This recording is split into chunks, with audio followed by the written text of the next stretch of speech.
అసలే America boss వలసదారులపై కస్సుబుస్సుమంటున్నారు. వీసాల విషయంలో కొరడా జులిపిస్తున్నారు. దీని దెబ్బ మిగతా అమెరికా వలసదారులతో పోల్చుకుంటే ఇండియా అమెరికా వలసదారులకి ఎక్కువగా పడిందని చెప్పాలి. దీంతో అమెరికా వెళ్లాలనుకునే చాలామంది భారతీయుల డాలర్ల కలలకు బ్రేక్ పడింది. మరోవైపు అమెరికాలో ఉంటున్న వారు కూడా చాలా జాగ్రత్తగా మసులుకోవాల్సిన పరిస్థితి ఏర్పడింది. ఇక ఇలాంటి పరిస్థితుల్లో అమెరికాలో బయటపడ్డ భారీ డ్రగ్ రాకెట్లో ఇద్దరు భారతీయులు రెడ్ హ్యాండెడ్గా పట్టుబడడం తీవ్ర దుమారం రేపుతోంది. ఇండియానా రాష్ట్రంలో ట్రక్కు ద్వారా కొకైన్ స్మగ్లింగ్ చేస్తున్న ఇద్దరు భారతీయులను హోంల్యాండ్ సెక్యూరిటీ అధికారులు అరెస్ట్ చేశారు. ట్రక్కులో 140 కిలోల కొకైన్ పట్టుబడడం సంచలనం రేపింది. అయితే ఈ కొకైన్ 1,13,000 మంది అమెరికన్ల ప్రాణాలు తీయగలదని హోంల్యాండ్ సెక్యూరిటీ శాఖ అంచనా వేయడం మరింత సంచలనం రేపుతోంది. దీంతో అమెరికాలో ఉన్న ఇండియన్లు అనేక అక్రమ వ్యవహారాలతో పట్టుబడ్డం ఇప్పుడు అమెరికా దేశంలో చదువుకునేందుకు వెళ్లిన విద్యార్థులకు, అక్కడ పనిచేస్తున్న మన వారికి తీవ్ర ఆందోళన కలిగిస్తోంది. ఇక డ్రగ్స్ సరఫరాకు సంబంధించిన ఘటన పూర్తి డీటెయిల్స్ చూస్తే, వీకెండ్ హైవే తనిఖీల్లో అనుమానాస్పదంగా పయనిస్తున్న ట్రక్ చెక్ చేస్తే కొకైన్ రవాణా గుట్టురట్టయింది. ఈ క్రమంలో ఇండియానాలో ట్రక్కులో డ్రగ్స్ స్మగ్ల్ చేస్తున్న ఇద్దరు భారతీయులను హోంల్యాండ్ సెక్యూరిటీ విభాగం అరెస్ట్ చేస్తుంది. ట్రక్కులో 140 కిలోల కొకైన్ పట్టుబడడం సంచలనం రేపుతోంది. ట్రక్కు డ్రైవర్స్ అయిన ఇద్దరు భారతీయులు గురుప్రీత్ సింగ్, జస్బీర్ సింగ్లను అరెస్ట్ చేసి హోంల్యాండ్ సెక్యూరిటీ అధికారులు విచారిస్తున్నారు. వీరిద్దరూ కూడా అమెరికాలో అక్రమంగానే ఉన్నట్టుగా గుర్తించారు.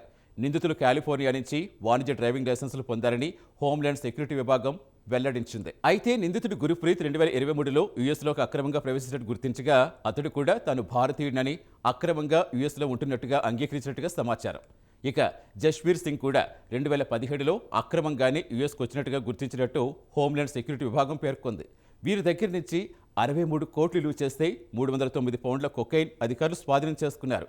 ఇది అమెరికా చరిత్రలోనే అతిపెద్ద డ్రగ్స్ పట్టివేత. ఈ పట్టుబడ్డ కొకైన్ 1,13,000 మందికి పైగా అమెరికన్లు చంపేంత ప్రమాదకరమని డిపార్ట్మెంట్ ఆఫ్ హోంల్యాండ్ సెక్యూరిటీ ట్రిసియా మెకల్లాఫ్లిన్ తెలిపారు. అయితే వీకెండ్ హైవే తనిఖీల్లో అనుమానాస్పదంగా పయనిస్తున్న వీరి వాహనంలో కొకైన్ తరలిస్తున్నట్టుగా గమనించి స్నిఫర్ డాగ్ యూనిట్ అధికారులను అప్రమత్తం చేసింది. ఇక కోర్టు రికార్డ్స్ ప్రకారం ట్రక్కు స్లీపర్ బెర్త్లో దుప్పటితో కప్పిన అట్టపెట్టెల్లో 140 కిలోల కొకైన్ గుర్తించారు పోలీసులు. దీంతో ఇద్దరు డ్రైవర్లను అరెస్ట్ చేసి పుట్నం కౌంటీ జైలుకు తరలించారు. నిందితులు మాదక ద్రవ్యాలు విక్రయించారనే ఆరోపణలు ఎదుర్కొంటున్నారని, బహిష్కరణ చర్యలు తీసుకుంటామని ఇండియానా రాష్ట్ర పోలీసులు తెలిపారు. అయితే డ్రగ్స్ స్మగ్లింగ్తో తమకు సంబంధం లేదంటున్నారు గురుప్రీత్ సింగ్, జస్బీర్ సింగ్.